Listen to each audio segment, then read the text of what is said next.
Visaugstākās ziņas no krīzes punktiem. Pēdējo stundu stingzinošākie jaunumi.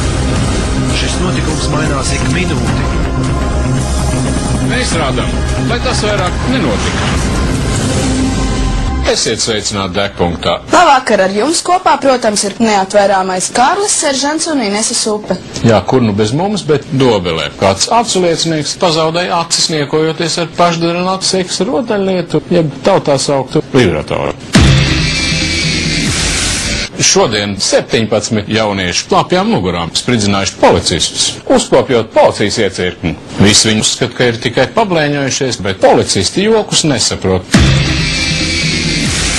Atļautais ātrums pilsētas robežās ir 300 km/h, kas vairumam šķiet gaužām maz. Manuprāt, ka paplidojuši ceļi var braukt 3 miljonu km/h, bet ar to vienlaikam nepietiek.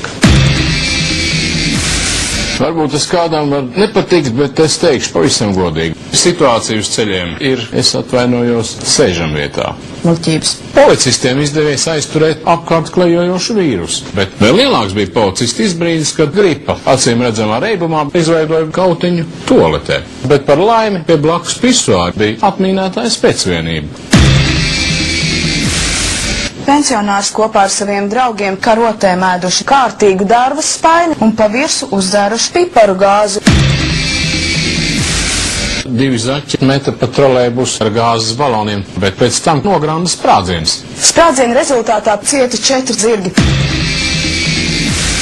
Mūsu kolēģis Džekijs Čans šodien devās ielās, lai noskaidrotu, cik daudz ir jāizdzer, lai iegūtu 300 promilus alkoholu, un cik spējīgi šajā ziņā ir mūsu policisti.